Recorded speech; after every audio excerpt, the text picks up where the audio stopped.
All right, welcome to Just Drinking Problems, the 11th episode, and I swapped out Anna for this beautiful Mr. Brian. And today we're going to talk about fathers. So Father's Day is coming up, and it's kind of a big deal, one of the biggest in America today. But children growing up in fatherless homes. So what are we going to call this one? We have to give it a title. Oh man, on the spot. Let's see. We'll just call it Fathers. Yeah, simple. Yeah, I like simple. Simple. So we're both fathers, so we can kind of speak on this. We each have kids, and at one point in time, we were kids. And I mean, did you have a father? I had a father for sure. I did too. Absolutely. So I think we're experts. Yeah, I would consider myself an expert, man. Yeah. Do you want to give like a opening opinion, or just want to get right into the videos?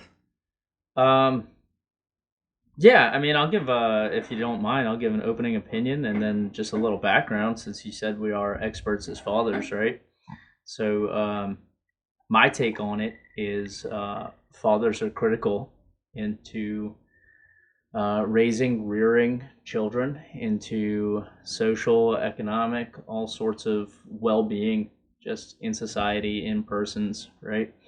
For me, I've got 3 children, right, ranging from almost 13 to 8. I have a niece that my wife and I almost had custody of. She turns 6 in a couple weeks, so we can probably delve into that a little bit. I have 2 older brothers and a father who was around my entire life, and of course, plenty of friends and families who run the gamut from father who was always there to, father who was either absent, abusive, died when they were young, whatever the case may be, man. So I think we're probably both well versed in figuring this thing out. Yeah. Yeah, because everybody has a different point of view, a different family structure, and are they really close to somebody like a cousin or some situation, even a best friend that may have had a completely different family life. So my parents were divorced, and when I was in second grade, but of course, we went over there every other weekend, and we swapped holidays and stuff like that. But I mean, he was always around. I could call him any point in time. He was never like not there for me. And then when I got older and I was trying to figure out life, he played even more of a role. Like when I became a legal adult. So I mean, he's still there today, and nobody's home life is going to be the same as anyone else's unless you're siblings. Yeah. But even my siblings were a little bit different. And then I actually became a father when I was 19. Mm-hmm. I went on my first deployment, and I went 9 months without that female touch. Yeah. And had an ex-girlfriend that was there, and what can I say? I have no willpower when it comes to that. I fall victim every time. Ends up, she was pregnant. We never ended up getting back together, and it was a roller coaster there for a while. It's a lot smoother now.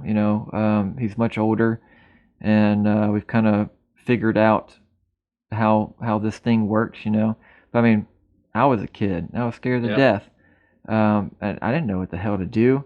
But whether you're ready or not, here it comes. That's right. And then of course, anyone who's watched the show, they've met or seen Anna, and now more traditional role as a father. We've been together for years, and then we had our son. So it's kind of neat. Like I look like I'm that baby daddy or deadbeat that's not always around, and then now I'm the one that's dropping them off and picking them up from daycare. But I don't think it changes the role or your requirements as a father, because I think there's definitely a difference between a father and a dad. No doubt. Yeah. Because I can get a girl pregnant. That don't make me a dad. A dad's the one that's going to be there to help them, when they scrape their knee or when they need to learn to be potty trained, or that's not how you throw a baseball, Right, right. and things like that. Or why is there, you know, a monster or that noise coming from my closet? That's where a dad comes in. A father's like, hey, you came out of my balls. You're welcome. See ya. That's it. You know. Maybe the court makes me pay your mother money. Yeah. So I think while we are going to talk about fathers, I definitely want to put there's a clear line between like a DNA donor to a Yeah. dad. Whenever someone wakes up in the morning and they go, "Daddy," Right. Commercial break time for rebelshirts.com. We got brand new Father's Day dad shirts out. We got clever ones, funny ones, badass ones, American Pride ones. There's something for everybody. Show your dad some love and check them out. Thanks for watching the show, y'all.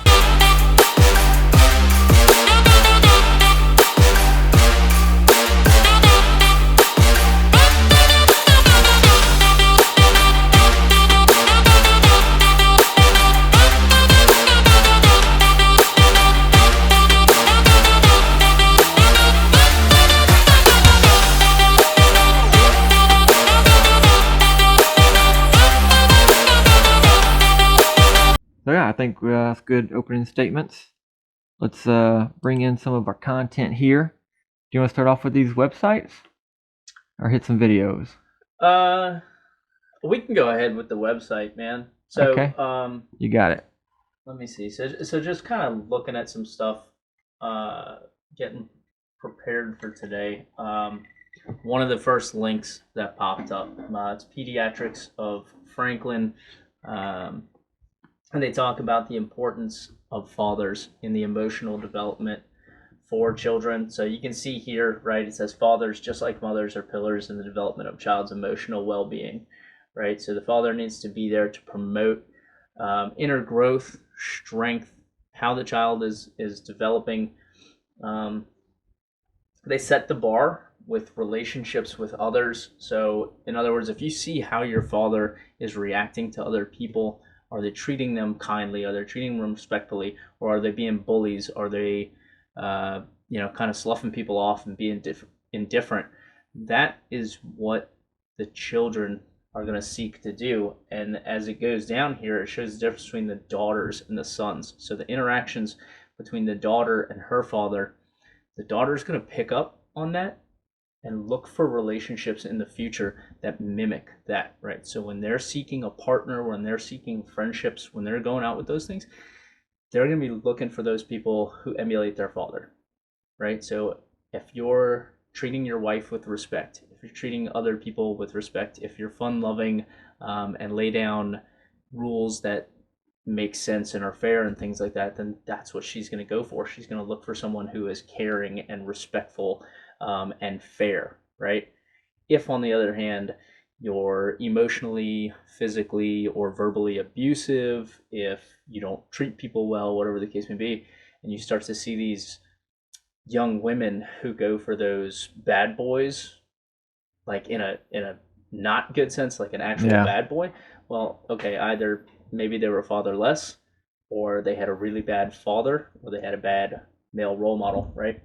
And with the sons, what you see is they will actually start to emulate their father, right? So rather than looking for relationships that are similar to the relationship they have with their father, they will start to be like their father. So again, if you're respectful and kind and fair and all those things, then you're going to raise a young, mature male who's respectful and kind and caring to people, who's going to create that generational care among young men, versus if you treat them poorly, if you're abusive, if you mock them, or or don't take care of them properly, then that's how they're going to be. And that's probably where you start to see these bullies emerge in middle school and early high school and so forth. They don't have a good male role model to show them how they should react. So you get into that just animalistic nature, that innate, like, I'm going to be dominant over people. And if it gets a laugh from the crowd, then that's what I'm going to be. Like, I'm going to be that bully, or I'm going to be that dominant figure, right? So I thought that was really interesting in this, and you know, it's definitely something you can see in society. Like I'm sure you've seen some of that either in your friendships, in your family, um, and even as you said before, like each child can be different within the household, right? So like my oldest brother is actually my half brother, right? My mom was married to someone beforehand, and she didn't meet my dad until my older brother or my oldest brother was two, I guess, right? And so my dad picked him up and just kind of adopted him immediately, right? And started treating him like his own while my mom and dad were dating. And then they got married, had my older brother, and had me. But the dynamic is different. Like my oldest brother has two dads, right? And so he had to navigate that, like, I've got a dad in the household that's that treats me a certain way, that is like my father figure. But then he had another dad that sometimes he got to see, sometimes he didn't get to see. Um, and that's its own dynamic, man. Because like I didn't find out till years on that there was a relationship between my maternal grandmother and his side of the family that like kind of stopped them from being able to see each other that often. Um, and so he didn't get to know his actual biological dad as well until he was like probably a teenager in high school. Maybe good reason. I don't know. No, he's a good guy. Like I Oh, know him. really? I know him now. Like and he's been formative on my oldest brother, in terms of like the work that he does, because he's always been in construction and doing house and repairs and stuff like that, and that's what my brother got into. Like that was something that was like kind of, I guess, natural to him, and he got into it. So they actually worked together for years. I think, and my brother's dad just retired, so like within the past 2 years, they've been working with each other for probably 2 decades, maybe. That's a crazy story. Isn't that wild though? You never know how life's going to turn out when they Yeah. grow up. But that also brings up a question: the whole nature versus nurture thing. So let's say someone's given up, like a mother gave a child up Mm-hmm. for adoption whenever they were born. Would that child end up, because nature, being a lot like its mother or its father, Mm-hmm. or it's more nurture? Whatever family adopted that child would be more like the mother and father and its other siblings that grew up with it in that household. Like, I don't know if we could ever find the bottom of that argument, nature versus nurture, Yeah. and put a percentage of. I think they both matter. Yeah. I don't know if Absolutely. the one's 100%. like 50-50 or like 40-60. I don't know. No, but it's definitely something there. You're gonna inherit some characteristics from your parents, right? And then you're gonna have people who help to formulate you, who have a big impact on you, right? Um, and so you've got it's interesting, man, because you've got the actual father, you've got the father figure, but then you have like something we haven't even talked about previous to this is like your coaches, your teachers, your mentors, Yeah, who are still they're not your father, but they still have a big their impact masculine on role in your your life life. and their Yeah, masculine role, particularly on a young man. But even your young women, I'm sure, have those uh, masculine role models in their life as they're growing up. it definitely makes an impact. Mm-hmm. Because, like, I have a brother, and he hasn't been on the show, and I have a sister, and my dad, he was in the military for like over 30 years, so we kind of were raised that way, and viewed the military service in a certain way. Mm-hmm. Um, so me and him, we both did a little bit of time in the military, and then my sister ended up marrying a guy in the military. Like, was that happens chance, or is that Yeah. really that kind of shows that these statistics aren't just made up? Like maybe she was looking for somebody of what she knew, what she Yeah. felt comfortable with, or what she thought a father should be, especially if she's looking to have children. Mm-hmm. Like most young women are, and like that fits the mold for her idea in her head of how this family that she wants to develop and grow, how it should look. So I don't know. And I don't have a daughter, and I never will, because snippety snip snip. Yeah. But I always thought to myself, that most of me would want to lock her in a closet and be like, no, fuck you. I'm a guy. I know guys. And I know my experience as a guy. Hell no. Oh And, yeah, and man. anybody comes over and he's not like wearing an Amazon shirt or a pest control or something and I didn't invite them somehow, get the fuck out of here. Yeah, dude. I feel like no. Yeah. But at the same time, like that would ruin her life and she would never actually be able to make positive choices on her own. So clearly it's not an effective strategy for raising a little girl. So in my mind, if I ever had one, I think that I'd want to treat her so well that no piece of shit could ever even match. That she would not give the time of day to. Like, I'm opening the door for her. Yeah. You know, I'm holding her hand when we're walking in the grocery store. I'm pulling out the chair when we sit down at restaurants. And like I'm treating her like a lady, whether she deserves to be treated or not, because all kids are gonna be shit asses at some point in time. And not spoiling her. Like Yeah. if she says, "Daddy, I want," and gives me sweet eyes, like, no, absolutely not. You're a child. But I'm gonna treat her like a lady from day one, and treat her mother, you know, as she deserves to be treated. So when some dickhead comes and is interested in her for whatever reason he may be interested in her, like she's just to see right through him. Yeah. And that's exactly it, man. Because like I've got a daughter. My daughter just turned 11, and we just had a birthday party for her About to be a teenager this weekend, right?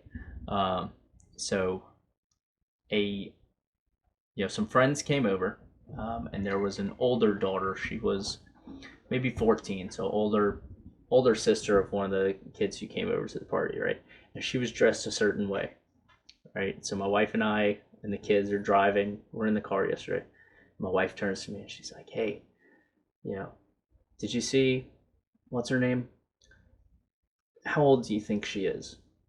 And I said, probably 13, 14. And she was like, "Dude, I thought she was 18." And I was like, "No, she looks like she's got a really young face." She said, "Would you ever let our daughter wear that?" And I was like, "No way, never. Not now, not when she's in high school, not when she's 24, not when she's 38 and married and has 5 kids. Like, no way. Just would not happen." But it's like you said, it's breeding that into them. It's treating them properly. It's treating them respectfully. It's showing them what a gentleman is, showing them how to properly be raised. Um, and the thing is, that's learned as you grow as an adult, right? Because we're all growing. You said you had kids at 19. My older brother had kids at 19. I had my first kid when I was 23. That's not a lot in terms of years, but that is a lot in terms of maturity, right? From 19 to 23. It's only 4 years, but you mature a lot. There's a lot of growth there, man. And so first kid at 23, second kid at like 25, last kid at like 27.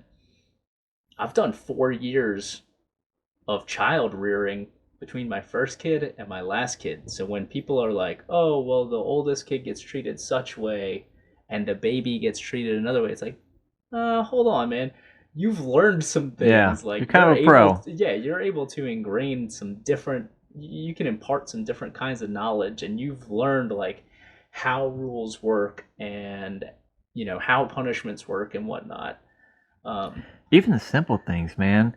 Like how the sippy cups go together. Yeah. How to put the car seat in. Yeah. Like, should we structure nap time this way? Or, hey, these spoons actually work better with this type of baby food.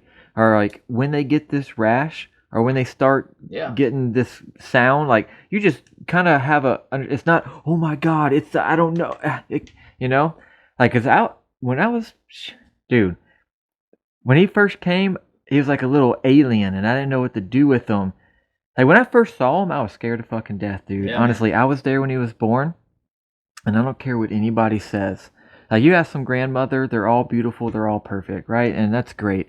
But the first time I saw my son, he was gray because he was covered in the stuff he was covered in. Dude. And it was disgusting. I was like, they do exist. They look weird, man. They do. That's alien right there. They there. look like they're out of Aliens or Independence Day or something. Yep. And I was And like it scared takes to a death. little while for them to warm up and start looking like humans, and you're like, okay, this is Right? cool. And then, you know, I'm building my confidence up, and I'm like, okay, I'm a dad now. I can do this. You know, it's just a baby. I can't be scared of a baby. I'm a grown ass man. Mm-hmm. And then I get him home, and the first diaper I change is tar, black, sticky tar. I'm like, what the fuck? Dude. Like, I didn't know what to do, man. I was like, he's broken. It's broken. This isn't regular poop, but that's true, man. And they'll warn you at the hospital. Hey, the first time it comes out, it's all this weird. But then you get to it, and you're like, I don't know. Yeah, that never came out of me. But you know, by third kid, like you said, you're used to it. Like whatever. Dude, I got this. No big deal. I watched this happen 2 other times. I've done it. It's no big deal. But you get to learn. You know, like I said, what punishments work, what behaviors work.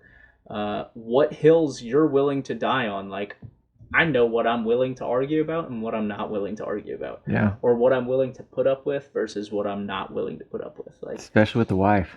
Yeah. But like, there's some amount of back talk that I'm willing to put up with, and there are certain things where I'm like, shut it down immediately. Absolutely not. You won't talk to me that way. You won't talk to me like in front of company that way. Whatever the case may be, man. And you'll learn like what's okay in the house versus what's okay outside the house. Yeah. Right? Because I'll put up with a lot more inside the house, like certain behaviors, whatever the case may be. I'll put up with it. If I hear from the school or I hear from a friend's parent or whatever that you're behaving a certain way, dude, that's going to be your life. Game over. And what's good is I haven't gotten that feedback yet. Like, they'll, you know, little minor problems at school or whatever, no big deal. But typically what we get back is like, man, your kids are so well behaved at school, or they're so good at helping out others, and whatever the case may be. And as much as I think they're little pains in the ass at home, as long as outside the home they're behaving like civilized human beings and taking care of themselves, I'm proud. Like, all day long. I'm like, that's good. Be. That's the win right there, is how they react outside of the home. And you should be, because good on the kids. Yeah. But they're just a representative of their parents. And bro, like I said, you know, we just had a little sleepover. We just had a little birthday party. I can tell you, not all parents are created equal. Because I had some little girls running around my house acted a certain way, and I was like, that one's invited back next year. That one's definitely not. Yeah, I mean, and we're talking about behavior here, and I really think that stems traditionally from the father. Yeah. Discipline is a masculine role in the family unit. Like, my son acts a certain way with me. Oh, sorry, let me give you the cursor. It's on the screen. Worries, sorry. There you go. But he don't always know where I'm at, right? Maybe he's like focused in on this toy, or he's trying to figure out how to put his shoes on, or he's looking at the TV or whatever.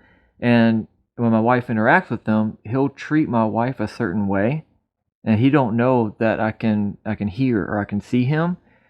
And then, and this may sound fucked up, but I can snap, and he instantly changes his mood. He don't even have to see me. He knows that noise, because before I can actually tell him to do something, you know, I would snap to get his attention. Right. And then when he actually could understand me, but he couldn't speak, I would snap and then give him a simple command, like stand up or come here. Yeah. Something like that. And then now that we can communicate a little bit, he's still not making like full sentences. So if I tell him, did you hear me? And he tells me no, like that's just his no, because I don't like this negative energy. Mm-hmm. He don't really understand what I asked him. He's just like, oh, I'm in trouble. Uh-oh.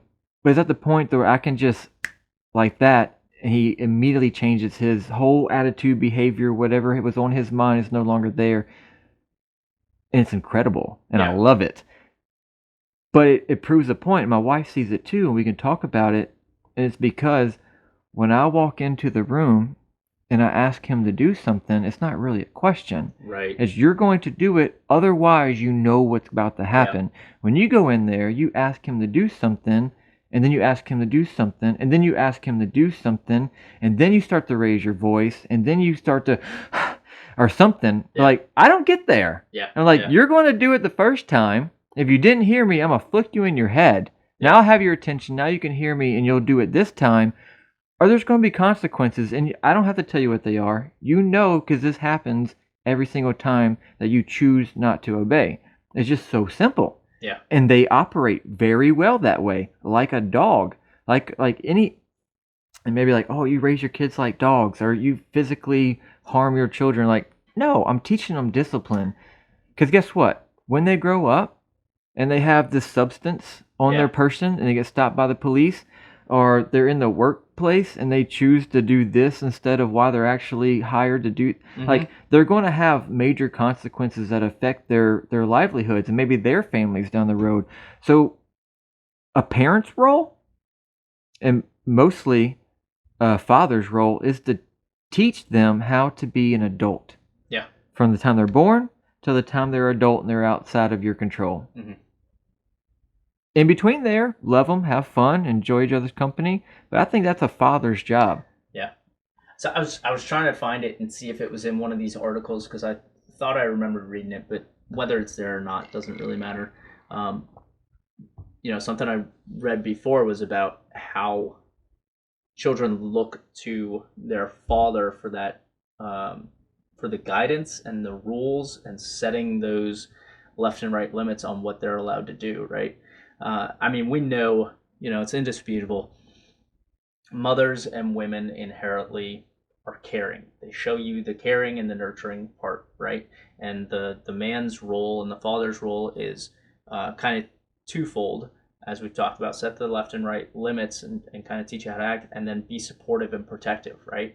So that's like when you look at the nuclear family and you look at, even going back to like caveman days, the woman is able to rear the child because she has the physical accoutrement to be able to raise the child. The man is physically stronger and more dominant and can provide that protection, right? And can provide those rules and that structure. And it's interesting when you see kids who don't, like, if you have kids that don't have that structure in their life, when you treat them with that structure, initially they kind of like whine and rebel, but then they kind of flock to it, right? So I've got Like they crave it. yeah, like, so I'll go with two different instances here, man. My oldest brother, his life has been, he's gone through a lot, man. He's gone through a lot. He's lost two wives, and he's got three boys, right? So his boys Lost have like all in gone death? through, like, yes, have gone Damn. through losing their biological mother and then losing their stepmother, right? And so they've been through a lot. And he's a single father trying to work, trying to raise three kids. Uh, doesn't have great work, so he's trying to make ends meet and do all this. Like, all power to him, and I praise him all the time. Like, he's doing the best freaking job he can possibly be expected to do. That's an impossible But job. there's still some lack there every now and then, and I understand that. But when my nephews come to my house, dude, and they start acting up, I'm like, come here now, all three of you, right? Boom, boom, boom, knife hand, very direct. Like, you will do this. Again, birthday party this weekend. They were all there. One of them said something to one of the little girls, and I said, come here. You're gonna go apologize to her. You're gonna go look her in the face. You're gonna tell her why you're sorry, all this stuff, man. And he's starting to like well up in tears because this is scary for him. You're not used to having to go apologize and whatnot. But it teaches you what you should do. And I told him, like, hey, what's harder? Having to go make this apology and tell someone you're sorry for acting a certain way, or just acting the right way to begin with? Good And he was point. like, the apology, like, but it's like, okay, fine, then don't freaking act that way. And so, we brought him inside and he had to go make his apology. It's fine. And, life goes on. My niece, who I said my wife and I almost had custody for, that's my wife's brother's daughter, right? And he and his girlfriend, again, just some traumatic shit. They both lost their lives. Has it almost been 2 years now? Um, from drug overdose. They were and it's really shitty story, man. Like, they were getting clean, everything was going well, and then they like slipped up one time and Got bad shit. yeah, what was the fentanyl stuff, Yeah. bro? So wrecked their life, wrecked her life. Okay, so she's like between homes, you know, with her maternal grandmother, and then my wife and I and our family, and you know through the whole custody case and everything. Um, and I remember I picked her up one time from her grandmother, and I think it was around her birthday. I said, "Hey, we're gonna go into Target or whatever. And we'll pick you out a birthday present." You know, and I was playing with her. I was like, "It's just you and me. You get to pick out whatever you want," and blah, you know. So she was having a good time. But she picked out one thing. Well, then she picked out another thing, and I was like, "That's fine, but you only get one of them, and you have to make a choice." And at first, you know, she wants to throw a temper tantrum and she wants to get what she wants because that's what she's used to with every other place she's been now because she's gone through such a traumatic incident and people are just giving her whatever she wants. And I was like, no, one thing. So you get to pick it and you can change your mind as many times as you want in the store. I don't really care. But at the end of the day, we walk to the checkout line with one thing. Um, and so eventually she's stuck to that, but she appreciates it more. Like she starts to come to me more. She starts looking to me for guidance more. And I can see it in my kids. I can see it in my dogs. I mean, even with the dogs, like you're the one who corrects them, and somehow you're also still the more fun one, the one they want to go to. And there's a reason for that. It's because you're the one providing that structure. You're the one showing them what's right and wrong. You know. Yeah, it's definitely something in the brain of these developing children, because like, and you can watch it with your children. Because a lot of times they'll just act naturally and not really be aware of where you are, what you're paying attention to. So if my kid stumps his toe or something, he's going to mama because mama's going to baby him and kiss it. Yeah. And that's perfectly fine. There's no wrong with mama being sweet and showing love and that nurturing. But in certain circumstances, like he'll come to me. Like if he wants to roughhouse, you don't go to mama to roughhouse. No, no way. Mama will not take that. Right. She wants to sit there and be gentle. If you want to cuddle up and watch the TV, mama all day. He won't come to me for that. But if he wants to play, he's going to come and try and pick on me, and then we're going to tumble around and wrestle, and I'll throw him in the air and all the things. So like he understands the differences between mama and daddy, even if he can't speak the differences. And I really think that both are just important. You know? Yeah. I don't think a mother's role is any more important than a father's, and a father's isn't any more important than a mother's. But combined, they're absolutely essential. Yeah, you need everything, man. You need, like you said, you need the caring, the nurturing, the emotional support. You also need that physical structure. You need someone to be able to protect you, someone you can rely on. You need someone to lay the ground rules. Because, like you said, you're going to be progressing through life, and you're going to get to a point where like your screw up is going to be more important than the last time, right? So you come to me in 7th or 8th grade and you said, hey, I failed such and such test. Well, guess what? I'm not going to baby you and tell you it's okay. I'm going to tell you what you did wrong, make you identify what you did wrong, how you fix it, and so on and so forth. Because you go from that screw up there to like, I got caught with a joint in high school and now you got to deal with the cops, or like I got a speeding ticket or whatever, to more and more stuff throughout life. It compounds. And it's like, hey, if you don't know that when you get pulled over you should be respectful, right? And that's gonna that's probably gonna get you out of 90% of the problems, right? Yeah. Hands visible at 10 and 2, speaking respectfully, telling them what you're gonna do next, and just explaining that sort of stuff. And if that's how you've been structured since you were a child, then you're fine.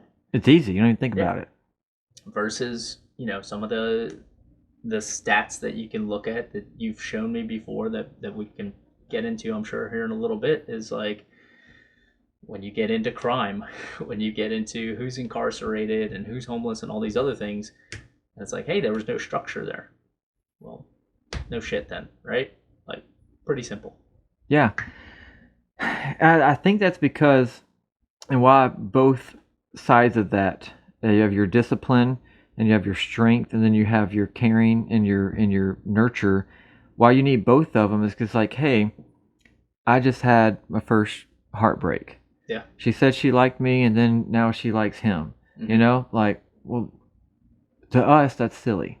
Yeah. But to them, that's the worst thing they've ever experienced. No doubt. They need a hug. They need somebody to care. They need somebody to, whether they really do care or not, to appreciate the fact that they're feeling in a low spot.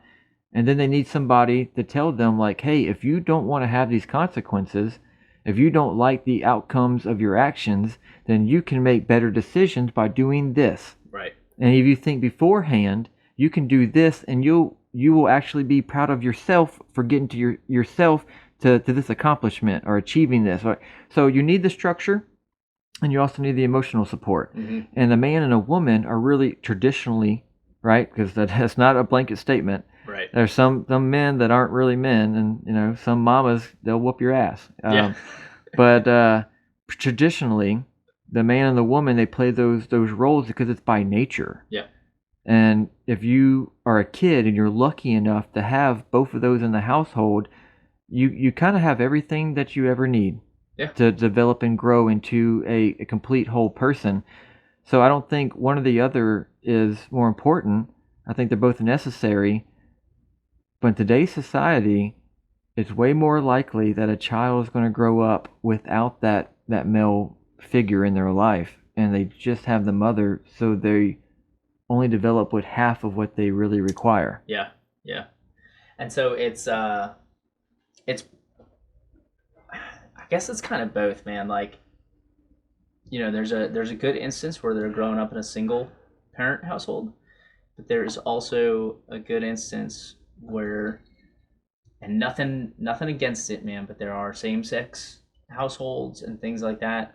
And just like you said before, there's a difference between, like, there's a man in the house and there's a father, right? Sure, there's a guy there, but is he actually a good role model? Is he actually teaching stuff? Is he actually being useful?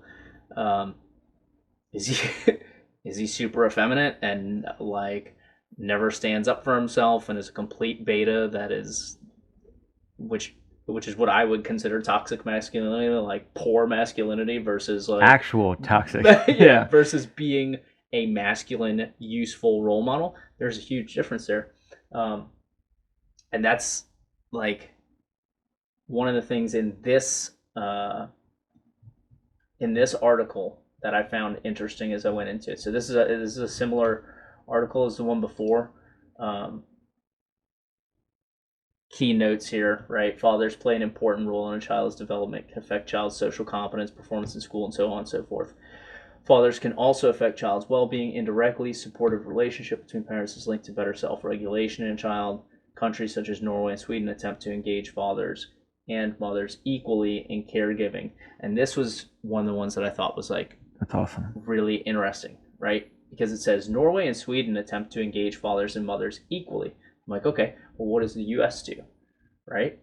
And so as we look at it historically, like it even says right here, historically mothers receive more of the research, they receive more of the attention. Mothers are considered the primary caregiver because they have the baby.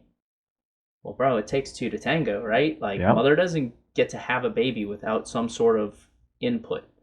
So that person, one, should be ready to step up anyway, but needs to be there and needs to be involved.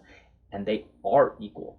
And what we're seeing in the U.S. is that they are not considered equal. And do I have control here or no? Oh, sorry. Yeah, there you go. Yeah. All right. So, like, I found it intriguing because it's psychology today, right? And this is written by professionals, okay? But the way they frame it, when you're thinking about it critically and you're reading the article and you're digging into, like, what could be in there, fathers are not just helpers for mothers, but are important to children in their own right, right? There's an implicit bias in there that already says fathers are second class. But now maybe we should start considering thinking about them as equals, Like, well, shit, what have we been doing for the last, several decades, maybe last 100 years, whatever? Um, just talks about having children with sensitive and supportive fathers who are there to help them both emotionally, physically, so on and so forth. They get better grades in school, how to interact better with people, how to, again, not be a bully, but be assertive and get what you're looking for, right? Um, it also talks about like the father doesn't actually have to be physically present, right? So even if you're divorced, even if you're separated, if you're away, just the fact that you're there, you're involved, you're talking to them regularly, that's going to be a huge contribution. But then it goes into right here, right? Nevertheless, even if no father is involved, other caregivers can serve those functions.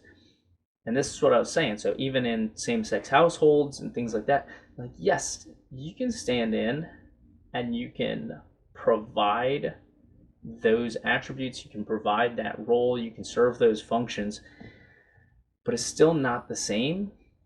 And with current US politics and society, we're pushing further and further away from the nuclear family and trying to distance ourselves from having a delineated mother and a delineated father, both in the same household, providing equal roles and responsibilities. And I think this is going to be ultimately detrimental to our society if we continue to not just allow it, but enable it and be proud of it and push it forward. And like I said, I thought it was interesting the way the bias is written in here from a medical professional perspective. That like, hey, let's start thinking about fathers, maybe. Yeah. No, I think you made a really good point. It's not just that some circumstances come up. Like, who the hell would have ever guessed that your brother would have 2 wives that died? Yeah. He didn't do anything fucking wrong, right? Unless he killed him. No. But he didn't do anything wrong. That's just life. Sometimes life will punch you in the throat. Mm-hmm. But if we're encouraging and we're looking at these single-sex households like they're heroes and they're brave and they're role models and kids should grow up to know that this is okay and it's encouraged, and like, no, dude. No, I don't care your opinion or your politics or none of that shit.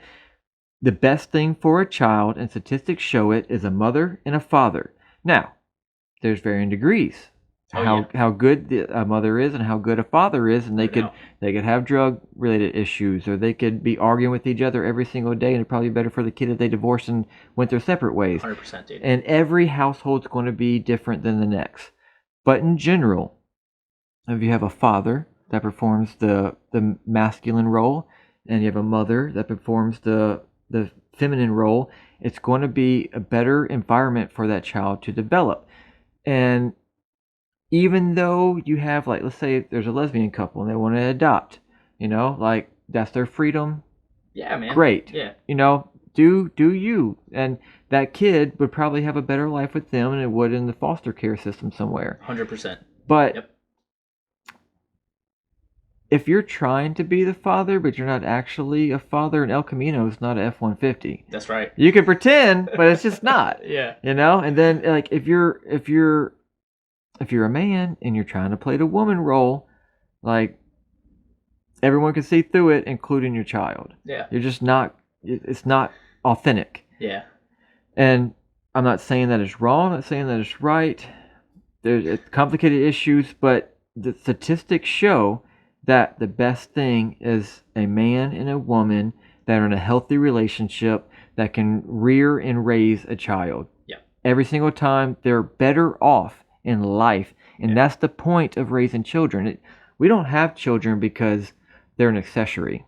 Like putting a dog in a purse and walking to get brunch with your girls. No doubt. Like, they are a human being that you make out of love and you raise in love.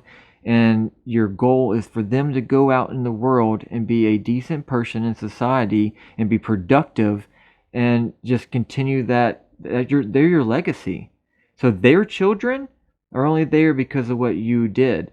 And whether you make it to the top of the ladder in your corporate society, or you own all this land, or like whatever you accomplish in life that you may be proud of, those children, they're the true story. Mm-hmm. Because on your tombstone, no one gives a fuck if you had 3 Corvettes. That's right. You know, no one cares about your 401k. They don't write that shit on the tombstone. It's, oh, they're a mother, or they were a loving father, or they were a daughter. Like, that's the shit that matters in life. Yeah. And it has nothing to do with politics. They don't say a Republican lies here. You know. Yeah. You know. So it's your children are the only thing and the most important thing that matters whenever you're gone. Mm-hmm. So your job is to raise them to be a good human being. And no one's perfect. You're going to make mistakes. I don't care how smart you are. I don't care how successful you are. I don't care how many kids you have. You're going to make mistakes, and every kid's going to be a little different. Like, I think I've covered that point. But something else I've been thinking about, and you mentioned it earlier, like the father makes the rules. Yeah. And he sets these boundaries. Like you said, your left and right limits. That's different for kids. Yeah. I think, and it's appropriate. Like, my sister had very different rules than me. Yeah. And then me and my brother, we had similar, but they're still a little different. But we're different people. Yeah. Like I said, man, you're gonna learn as you grow as an adult, as a parent, you know, what works, what doesn't work. You're gonna learn how each child responds to different things. Like my oldest son, I could threaten to spank him one time and he'll straighten up. I don't want to get hit, you know, like I don't want to get smacked.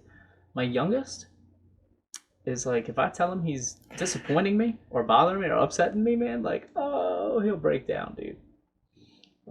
My daughter is easy. I just lucked out there. Like, I'm not gonna say she does no wrong, but she's pretty simple to correct. Her only problem is she gets real emotional real fast, and I send her to her room immediately. Like, like she starts to cry over something. I'm like, I'm not doing it. Bye, go. And just, you know, you can come out in 10-15 minutes whenever you're done crying, and we could talk about this like rational adults. But they are different. Everyone's different, and each rule is going to be slightly different as you figure it all out. But yeah, man, like to your point with the household itself, like, sure, loving mother, loving father, best way to go. Outside of that, like, if you've got an abusive mother or father or something, like, it's definitely much better to be in a you know, a homosexual home or a single parent home or whatever. Like, there's a hierarchy there. The most loving and supporting place is definitely the best. You don't want to have a child in any sort of abusive place, but yeah, you can't beat a real mother and a real father providing those rules. Yeah, so there's definitely no rule book. There's no manual. There's not, this is the way to do it, any other way is wrong. That doesn't exist. No way, dude. And it changes over time, and it changes by kid. Yeah. And even location where you live, especially countries. But there is a standard. Yeah. And the standard is proven through statistics, because we can take, you know, all these people this year graduated college, and we can just take a survey.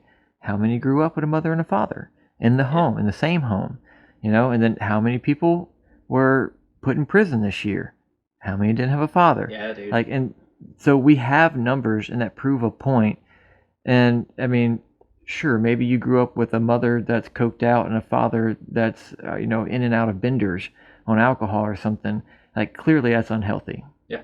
We're not talking about that. It's not the fact that they just happen to sleep in the same, under the same roof as you, but an actual caring, loving family is absolutely the perfect standard for the environment of making a successful and productive human being.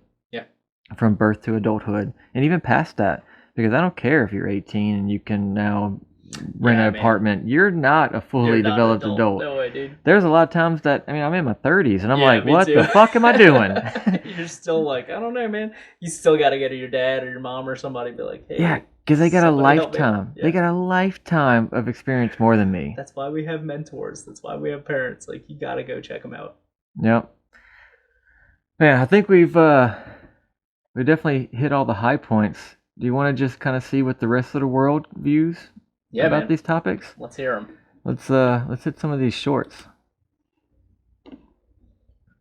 Say the best deterrent any male child could have against growing up to be a wild, lawless, disobedient little so-and-so is to have a no-nonsense father at home who loves him but would not hesitate to knock him through a wall if he finds out he indulged in delinquent behavior. Look.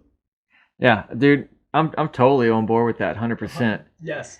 And I know there's a lot of people out there that would like to sit their kids down and have a constructive and simple conversation explaining what they did and why I was wrong. And there's a good point to that, right? There's also a good point to ouch. Oh, yeah. I know for me, and I have two boys, and I was a boy, and I know that if I did something, I understood it was wrong when I did it, but you know, I wanted to. It was fun, or whatever reason I had to do it. When I went back and or if I was put in another situation to make the choice to do it again, the one thing that stopped me was my dad. Because he was going to whoop my ass. Yeah. And that was, I would rather not do that thing I wanted to do and avoid the ass whooping than to do it. Whether I understood that it was considered not okay or not, like, it's fun. I want to do it. You know, like my willpower says, fuck you, I'm doing what I want to do. Yeah. But it was that ass whooping that stopped me. And maybe that's different. Like you said to your daughter, you're just like, and she starts to cry. Right. I think little boys and little girls are different. And I definitely see that in my two boys. It takes that dominant masculine role to put that shit in their heads. Like, I can't control every waking moment of your life. Yeah. But just know, I'm here if you make the wrong decision. And that allows them to start developing those cognitive processes for themselves. Like, I could do this, but last time I did something like that, this happened, and I don't want that to happen, right? And I think when they grow up, their brain develops, and those cognitive processes develop, and like, I could do this, and maybe I won't get caught, but if I did get caught, I don't want to pay those consequences. That's why I'm never going to be put in jail. I'm never going to be arrested. I'm never going to ruin my credit. I'm never going to treat a woman this way. I'm never going to do any of those things because I was brought up understanding consequences. And for boys are rough. They're rowdy. They're hard-headed. They're stubborn. They're just full of energy and raw. Like, it takes that man, you know. And like I said, I don't have a daughter. I can't really speak to that out of experience, but especially in little boys, it takes a man to make a man. Oh, yeah. So I'm fully about whooping little kids' asses. I subscribe to the both method, right? Yeah. Because what I'll do is I'll sit down and I'll lecture you for 45 minutes. And my kids hate that. Boy, that ruins their day. That ruins their whole week. Because I'm going to lecture you for 45 minutes about how this was bad. But it's after I whipped your ass. Yeah. That's me. Because as soon as they did that, I'm pissed. Oh, yeah. Instantly, you flip my switch. I'm whooping that ass, and then I'm going to hug you, and I'm going to explain to you why that's wrong. Yep. But then I turn the tables, I put it on them. Well, why'd you do that? Right. Yeah. Did you know that was wrong? Then why'd you do it? And they don't have the answers, right? They weren't fully thinking out their actions. But they might next time. And that's the whole point. And they may have to do this 100 times, but eventually they're going to get it. It's going to click, and they're going to not do that action again because they know better. They've learned. They've developed. They're a better person. And it's going to kick in when it's important is the crucial thing. Like, when real stuff is at stake is when it's going to kick in, and they go, this has actual, like, not dad fussing at me consequences. This has, like, real consequences. Maybe I shouldn't do it. Yeah. Well, it's also lessons learned, too. Because I remember, man, I don't even know how old I was, but I was a kid. I definitely couldn't even drive. Like I was a child. And my dad told me and my sister we weren't allowed to say the word fair. We could not, we would be in trouble. We said the word fair because I mean, and I don't remember why he said it. I'm sure we were always like, well, that's not fair. She gets to do that, or that's not fair. He's sitting up front. Like we didn't really understand the concept of fair at the time. We thought we did. Yeah. We know everything that we know, right? But we don't know everything that he knows. And he told us we weren't allowed to say that word. And now looking back, I was like, that dude was fucking right. That was genius to forbid us from saying that word because we were not using it properly. We didn't have the ability to comprehend the word fair. You know, like, it makes sense now. I'm like, dude, yeah, good call, Dad. Yeah. At the time, I was like, this idiot.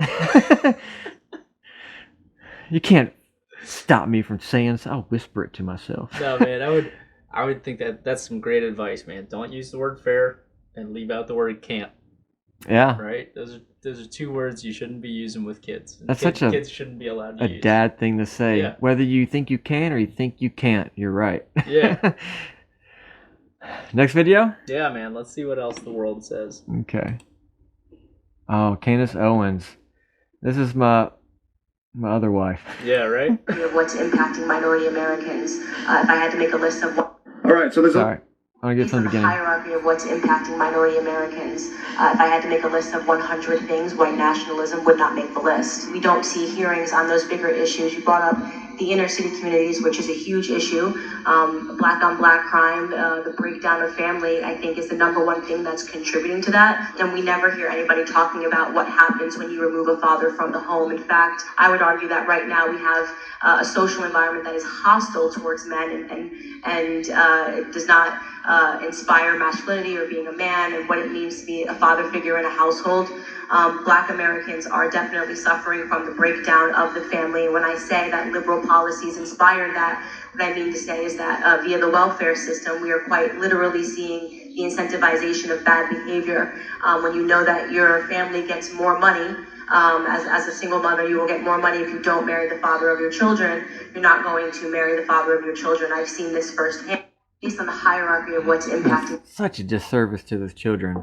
Right? And they're already living in like a bad part of town on an extremely low income. Like they're literally dependent on the government to provide like their food and their housing and whatever else. You're going to take their father away? Yeah. You're literally saying, hey, Mom, I'll give you more money if you don't marry him, if you don't live with him. Mm-hmm. Is that better for the children? No. What the fuck? Who come up with that idea? Yeah, it's a tough balance, man. It's a tight rope to walk in legislation to try and figure these out, because what you want to do is you want to establish a welfare for the community and for the good of society. You want to take care of your people because your people are the country, right? So you want to be there and you want to support people, but you know, I wouldn't even say it's loopholes because it's built into the laws and the systems, but there are people who are going to take advantage of it. And once they know it, they can say, oh, I'll take advantage of it, right? So the law isn't built so that women aren't getting married, but they've learned, and unfortunately, they've probably learned it generationally, that if I don't get married, I can take in this money, right? And so I don't have to get married. And what you're doing is you're breaking down that family again. You're removing that father from the household.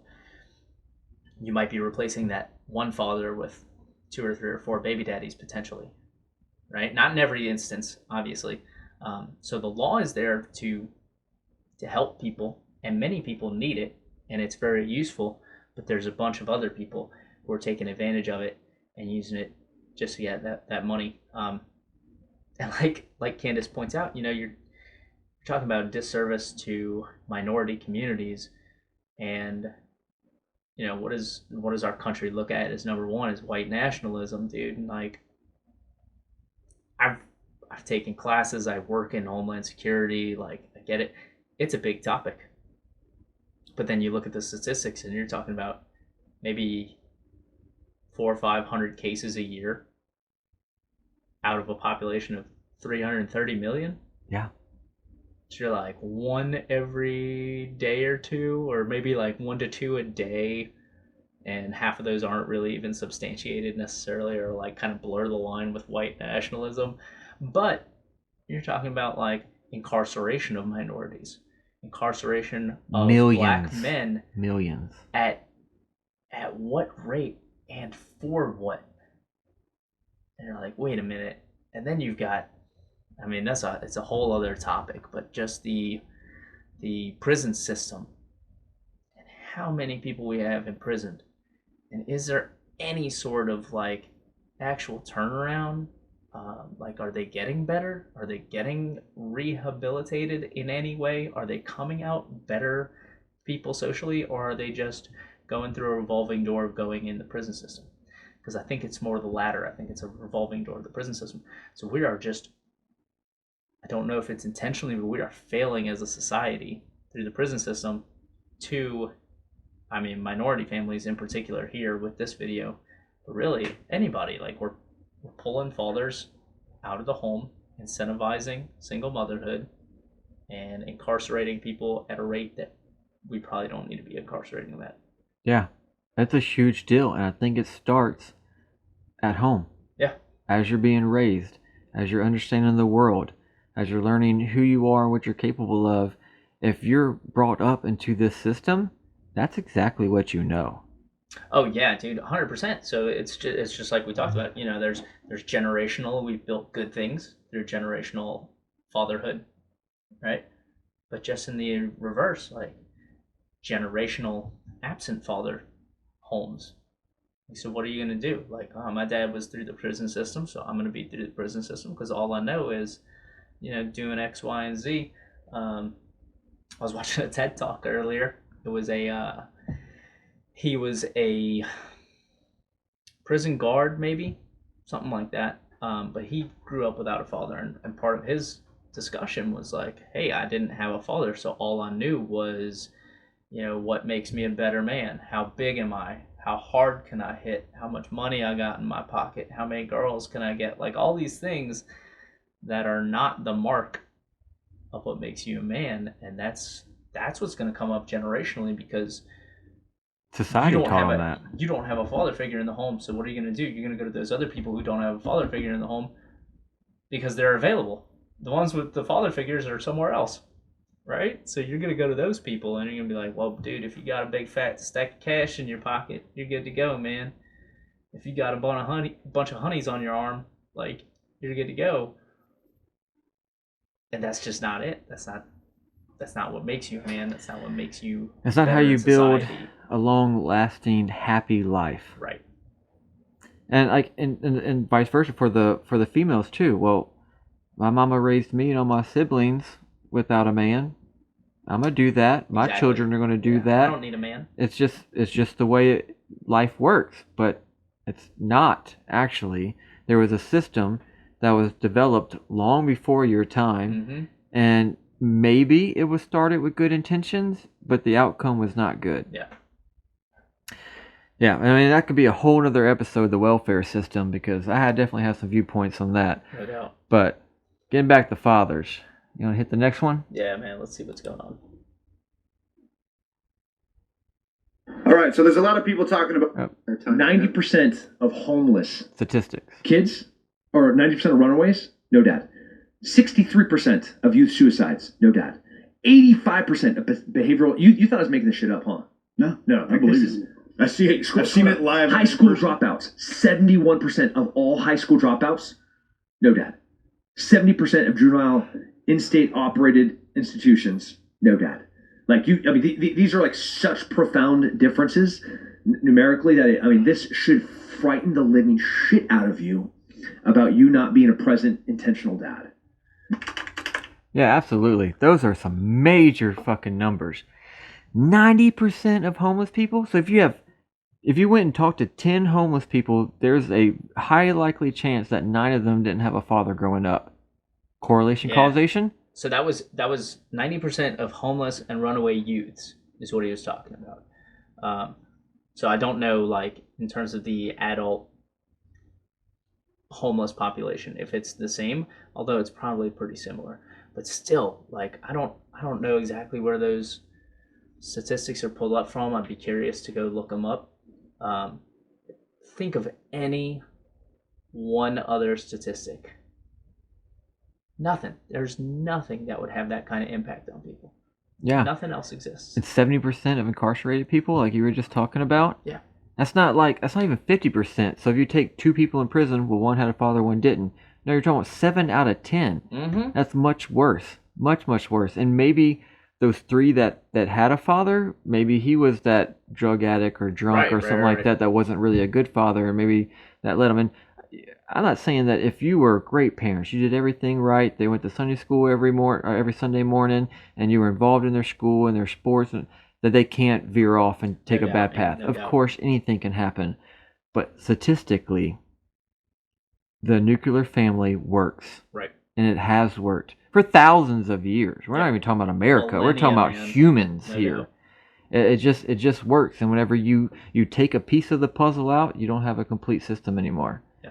And while we're focusing on fathers today, I mean, I think the same thing for mothers. You've removed a mother, like that person that developed without that essential part. Yeah. They're not going to be set up for success. Right. I'd venture to say, a motherless household, it would be different. There would be a different impact. Not to say it'd be lesser, but just a different, because as we said, it's the fathers who provide the rules and the structure and the left and right limitations, which is why you're seeing, incarcerations, bad drug habits, runaway homelessness, things like that, because they don't know what to do, right? They're lost. They don't know. So, it'd be interesting to look at what a motherless household looks like, and you may be looking at more prone to violence, maybe so, more abusive, things like that, because you don't have that caring, nurturing, no compassion, maybe empathetic, really bad at relationships, things like that. Yeah, we don't know how to treat a woman. Exactly. Yeah, which is, that's huge. That's part of being a man. Incredibly important. Yeah. Yeah, I could do everything wrong, but when I come home and treat my wife correctly, my life is going to be okay. That's it, dude. If you came home and you raised your family properly, then at the end of the day, you're a success. Yep, I totally agree.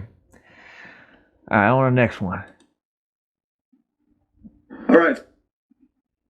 That's funny. Okay, do this. Mm-hmm. Ah! You look sickening, darling. Do you want to see it? Mm-hmm. Okay, look at yourself. Oh, my babe. I can get inside. This is so nice. It looks pretty, man. Thank you. All right, so before we even start talking about it, I want to point out the caption, dude. Yeah. The first caption is men want custody to not pay child support. Right? That would be the only driving factor to have custody of your children. Not that you care about them, not that you love them, not that you want to raise them and treat them right, but that you don't want to pay child support. Well, that's what they're saying. Whoever made this video, they're that's saying, what I'm saying a man only wants custody of their child so they can keep their money. They're focused on the money. Right. Has nothing to do with the fucking money. Yeah. Well, really, in our system, in America today, and maybe it varies from state to state or county to county kind of deal, but you're wrong because you have a penis. Now what else do you want to talk about? That's the way it works. And I've experienced that in quite a few situations. But honestly, this boy does have a father, and he probably is really fucking upset that this boy is being raised like this. I couldn't imagine my wife doing that to my son. I don't think she would, because she's a good, honest woman and wants to raise a young man, right? But that father has no say-so in the situation. Exactly. I guarantee you, he's got nothing to say with it, because he's got no custody. And she's probably saying oh, he just don't want to pay child support. He's no good. He's just a baby daddy. And that's what this young man is going to grow up thinking is the other thing. Because of her attitude, he's going to grow up thinking that his dad never wanted him. His dad didn't want to pay child support. His dad didn't want to take care of him.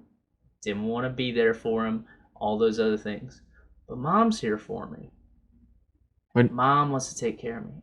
Mom loves me. And mom wants to put this makeup on me for whatever reason, which is its own, like, its own topic of conversation. Why do you want to sexualize a 9-year-old kid and put makeup all over him? That's weird. But he's gonna grow up with some issues, man. Absolutely. Yeah. With no comprehension that what really happened, if there's some dude or some woman that's wearing a bed sheet sitting on a big wooden desk in this fancy building in downtown that literally told their father, you have no rights. Right. You have no ability to access this child. Mm-hmm. You have this amount of money to input into this account on a monthly basis or you're going to jail. Right. But that has nothing to do with the betterment of this child. This child would probably have a much better life. Like, whatever the statistics are, Mm-hmm. it's more likely that this child would have a better and more successful adulthood having that masculine role model. Yeah. Someone to tell him, you're a boy, you don't wear makeup. Yeah. Do you think he's going to be super popular and have lots of friends and be the captain of that sports team? You know, In 2023, he might be, dude. Well, okay, you're right. You're right. He might be voted most popular and valedictorian. But Damn seriously, it. like even aside from that, like, listen, you throw on some makeup as a kid, you throw on a dress, whatever. Like, it's no big deal. You're a kid, you're having fun, you're goofing off, right? No issues there. But when your mom's doing it for you and supporting it and pushing it, and this isn't just a little bit of eyeshadow or whatever, this is like sexualizing a minor, this is not good.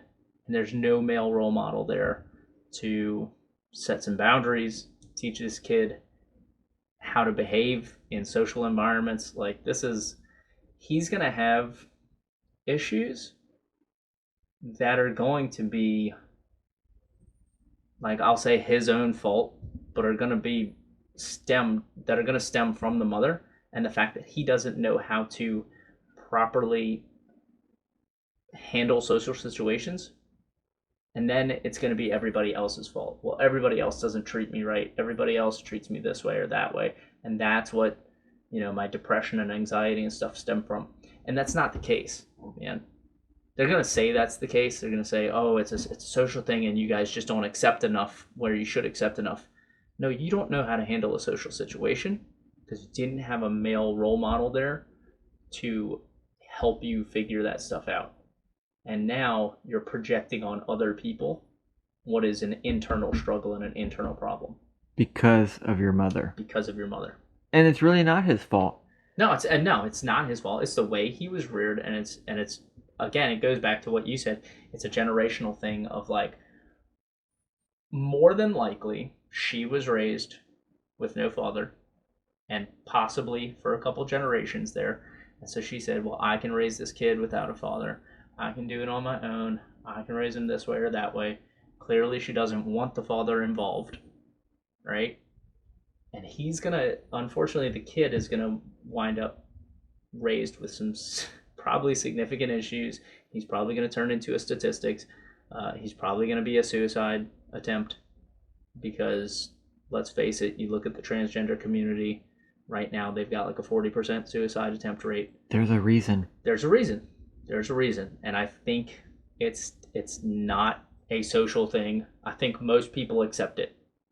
But really, like, I've known some transgender folks, never had a problem with them, never treated them poorly. If you look around society right now, nobody's really treating them poorly. They don't know how to handle social situations. They don't know how to handle being assertive the proper way. They don't know how to handle not arguing, but disagreements and things. So they take it, people start to take it as personal attacks, and it's just like, dude, you weren't raised properly to, like, let some stuff roll off your back, or to agree to disagree, or to move on when someone doesn't agree with you and just be like, okay, cool, that's fine. Yeah. And so you kind of lose it emotionally and mentally, and then you turn into a statistic and you attempt suicide. Yeah, because, like, who who's harming transgender people? Themselves. There ain't nobody. There's nobody out there doing Statistically, that's what's happening. it. 100%. They're harming themselves because no matter what kind of society that we choose to create, because we can create anything, right? You could live in Cuba and you think society works one way. You live in America and you think society works one. You live in New Zealand or Iran and so your society works one way. The one thing we have in common is we're all actual humans in human nature. Yeah. Right? So if you're born on this planet, there are certain desires that you have. You need to sleep, you need to eat, you need to go to the restroom, and you have these sexual desires.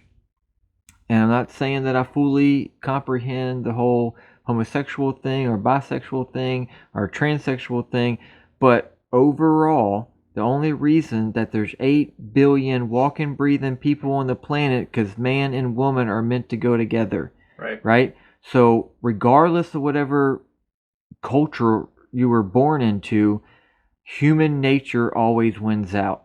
And if you're brought up the opposite of what human nature says you're meant to be, you're going to have mental issues. Maybe that means that you don't have you can't hold down a job, or you can't make friends, or you can't have a relationship with who you're really meant to, the opposite sex. And even if you just feel like you're meant to have same-sex relationships, you're still going to have a whole lot of baggage, and it's not your partner's fault. It's really not your fault. It's your parents' fault, or maybe it's their parents' fault, or it's that generational thing. It's like once you break away from the nuclear family, you're creating chaos. Yeah. Chaos is not simple. It's doomed to fail eventually. And we're just seeing it. Mm-hmm. But we can't, a lot of people refuse to accept that there's only one way to go about being human. They're like, oh, well, that's a Christian way of looking at it, or that's the white way of looking at it, or that's the free market's way of looking at it. Like, you can throw all these labels and all this blame and everything, but honestly, man, human nature is human nature. Yeah. And it's been that way. From the caveman to the Romans to Egypt, like, there's a certain way that humans are meant to live. And if you remove that, you're going to have some problems. Mm-hmm. And I think it's really that simple. And I'm not a psychologist, I'm not an expert, I'm not a doctor.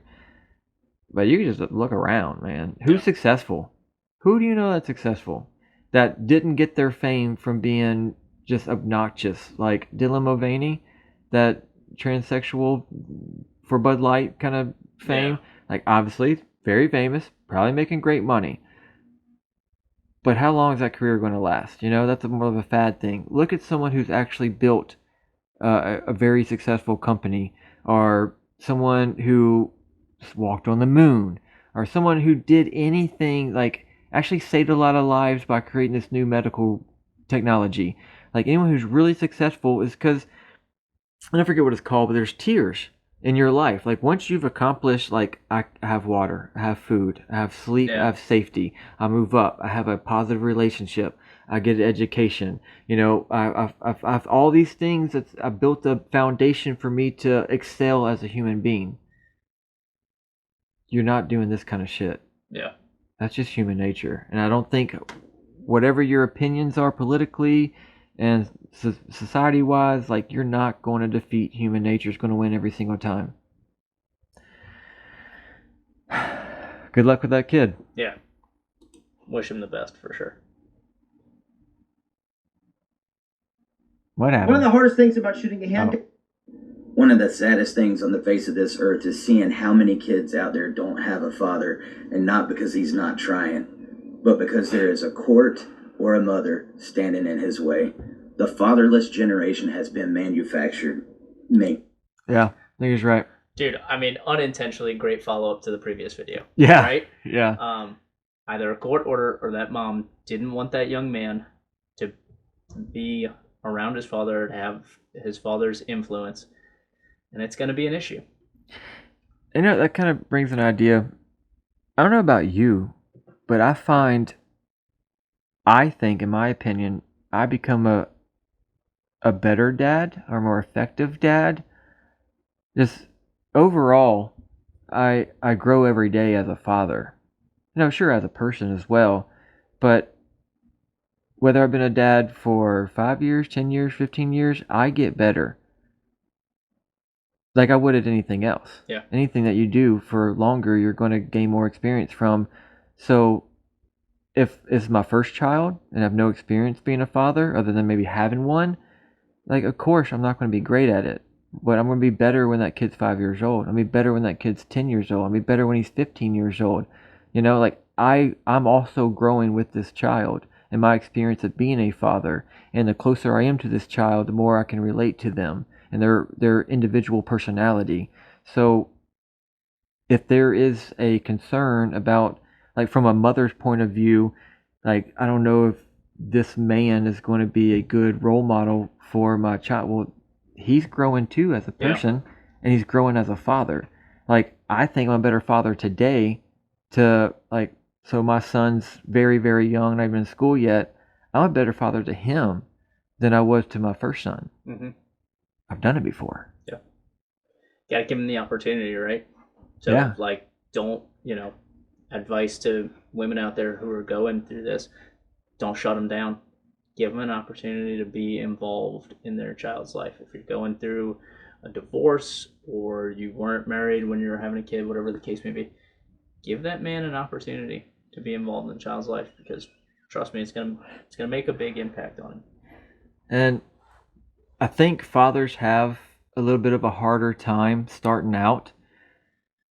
Because I've definitely noticed about myself. My wife was instantly in love with our son when he was in her belly. I wasn't. I like the idea of my wife is going to give me a child. You know, that feels good. That's nice. But I've never met him. I've never held him. I've never kissed him. I've never heard him cry. I've never fed him. I've never changed his diaper. I've never watched him sleep. I don't have an emotional connection. Mm-hmm. I know my wife's belly's getting bigger, and she's kind of getting crankier. Yeah. But like that's my only interaction with this child. I don't have that emotional connection. It's harder for me than it is for her. Just talking about the child fills her with joy and with love. It doesn't for me. Like I don't operate that way. And I think maybe it's just me, but I think that's just a male's situation in life. Yeah, I think that's a really good observation. I've never thought about it, but I think you're right, and I think that's probably a good general observation for most. And again, if I could offer advice to young couples out there, to young women out there, like, give it some time. Let people figure it out, Like you said, you're going to have that immediate emotional connection. Yes, it's growing physically and literally inside of you.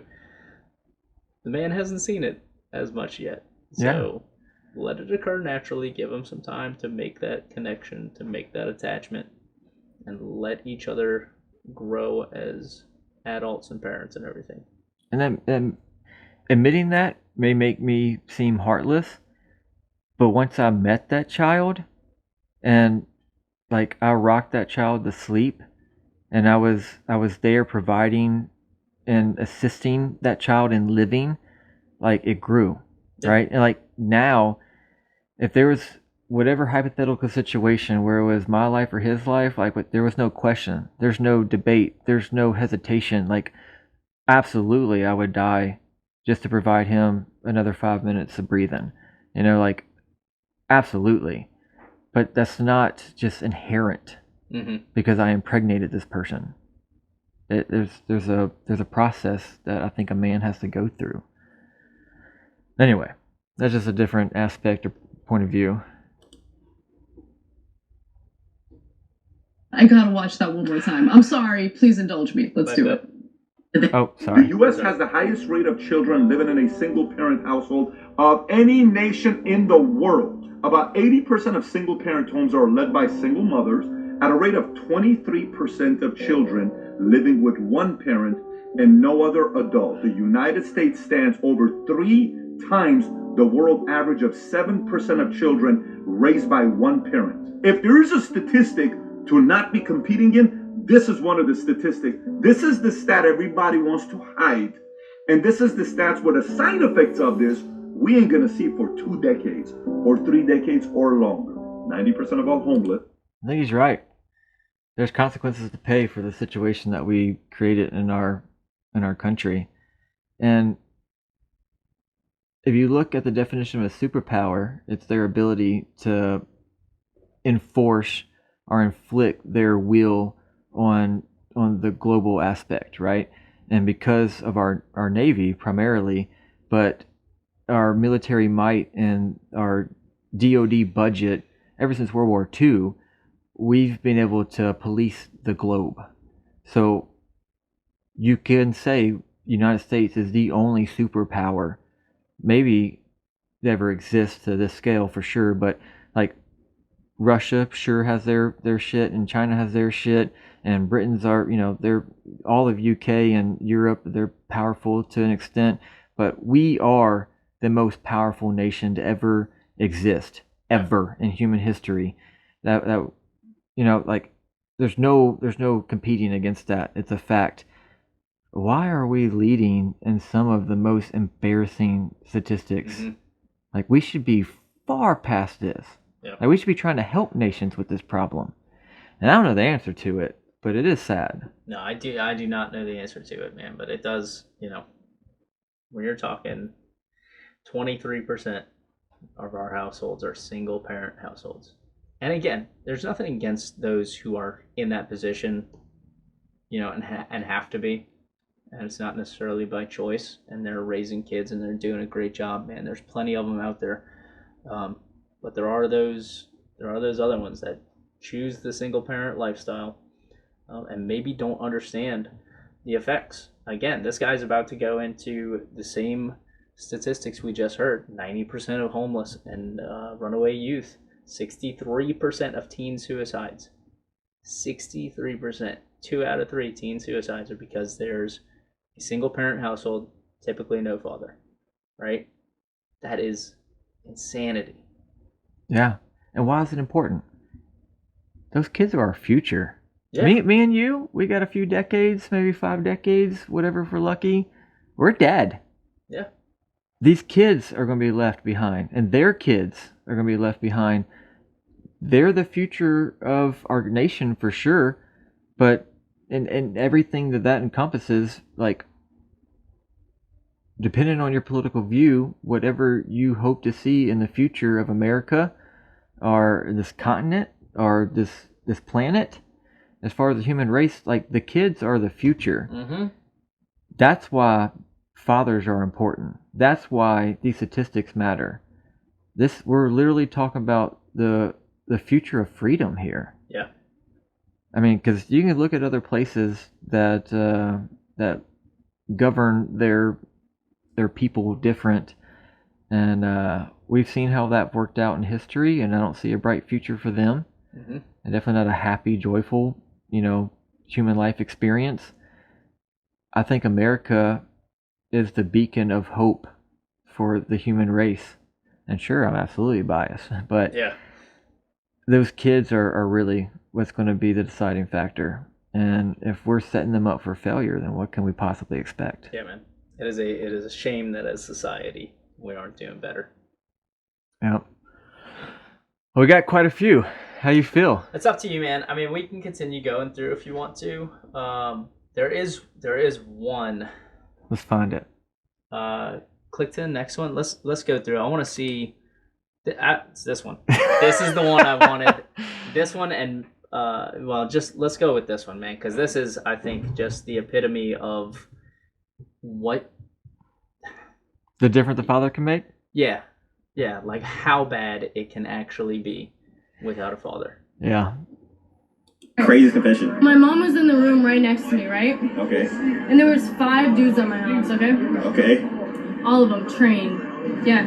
5 dudes. That's what's up. That's whose daughter is this? This is dad not present. That's crazy. So, go ahead. Nothing. It's just like that's just it. When we talk about the importance a father can make, specifically on a young woman, and how you're supposed to be treated, what is right, how you're supposed to be respected, what a real relationship is supposed to look like. And clearly she hasn't had that. right? I mean, maybe she has, and this is just her way of rebelling or whatever, but it doesn't sound like it. It sounds like mom was home. There was no father present. Mom was probably okay with this kind of behavior. Maybe again, it was a generational thing where she was. That's a lifestyle she led. But she doesn't know how a woman is supposed to be treated. She has no self-respect. Exactly how a man is supposed to act. What is respectful? What is correct? What is proper? And then the worst thing is she's proud of it. Like she shouts it from the rooftop. She's excited about it. Dude, I had a train with 5 guys. Like, what? It's one thing if some point in her adult life she's had sex with 5 guys. Yeah. But she let 5 guys use her and then brag about it on the internet. Like, clearly she was literally bragging to the camera. Yeah. And of course everything goes on the internet. So her face is associated with that action and her being proud of it. She has no self-respect. And I guarantee you, me being a guy, I know that those 5 guys, they don't care for her. They don't love her. They don't respect her as a human being. She was an object to get off on. And then they probably all like, yeah, bro. And when all parties here were disgusting. But yeah, like it, and I'm going to assume that her future isn't going to look any brighter. That she's not going to like turn it around and get into a stable relationship and raise kids properly. Like she's probably going to be part of the generational statistic that's like raising another daughter to be just like that. Without a father, yeah. Without a father, yeah. And man, it's just like,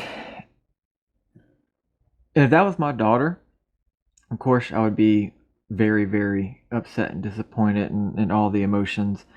But more so, I'm looking at, look what you just did to yourself. Mm-hmm. Let's say you met a nice young man your age, and then y'all had a lot in common, and y'all fell in love, and he was looking towards a future with you, and y'all were going to buy a house and build a family and all that. But before you got to that point, he saw this video because his buddy's like, bro, and text him a link, and he saw that. He don't want to look like a fool every time he spot it.